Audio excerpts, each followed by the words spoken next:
wararka naga soo gaaraya jiidda hore ee ku sugan yihiin ciidamada Jubbaland iyo kuwa xoogga dalka ee gobolka Jubbada Hoose qaasatan deegaanka Harboole iyo Mido oo u dhaxeeya degmada Afmadow iyo degmada Kismaayo ayaa maleeshiyaadka argagixisada Al-Shabaab waxa ay weerar ku qaadeen saldhigyada ciidamada ay kaga sugan yihiin Harboole iyo Mido oo dhawaan ay ciidamadu kala wareegeen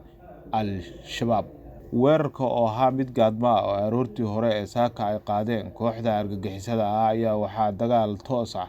uu dhex maray ciidamada iyo kooxaha argagixisada ah ee weerarka soo qaaday, wuxuuna dagaalku soconayay in ka badan saacad. xidhiidho kala duwan oo la sameeyay saraakiisha ciidamada Jubbaland iyo kuwa xoogga dalka qaybta 43aad ayaa warbaahinta u sheegay in ciidamadu ay ka warhayeen xogta kooxaha argagixisada ah si wanaagsan ay ugu diyaar garoobeen oo ay fashiliyeen weeraradii kala duwanaa ee ku soo qaadeen Mido iyo waliba Harboole. qoraal kooban oo ka soo baxay dowladda Soomaaliya ayaa isagana waxaa lagu sheegay in ciidamadu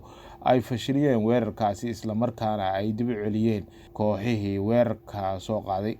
qoraalka dowladda ayaa waxaa lagu yiri geesiyada ciidamada xoogga dalka iyo kuwa Jubbaland oo saaka fashiliyay weerar fulinimo ah oo ay khawaarijtu ku doonayeen inay ku qaadaan deegaanka Harboole ee degmada Afmadow kana tirsan gobolka Jubbada Hoose ayaa la fashiliyay. sidaas waxaa lagu yiri qoraal ka soo baxay dowladda Soomaaliya. sidoo kale saraakiisha ayaa waxa ay sheegayaan in khasaare lixaad la gaarsiiyay xubnihii weerarka soo qaaday walina ay sii baacsanayaan oo ay ku daba jiraan. deegaanka Harboole iyo Mido oo ah meesha weerarku uu ka dhacay ayaa u dhaxeeya degmada Afmadow iyo deegaanka Janaac Cabdalle, waxaana marta wada muhiim ah oo isku xirta Afmadow iyo Kismaayo, halkaasi oo maalmo ka hor ay ciidanku ka faramuroojiyeen kooxda argagixisada Al-Shabaab. maalmihii ugu dambeeyay ciidamada dowladda iyo kuwa Jubbaland ayaa kordhiyay howlgallada ka socda aaggaasi, waxaana weeraro aan kala joogsi lahayn ay ku qaadayeen fadhiismaha kooxaha argagixisada iyagoo kala wareegay deegaano dhowr ah oo ay ka mid yihiin Buule Xaaji, Harboole, Mido iyo waliba Janaac Cabdalle oo kasii horeysay ciidanku ay qabsadeen bishii Diseembar 2023.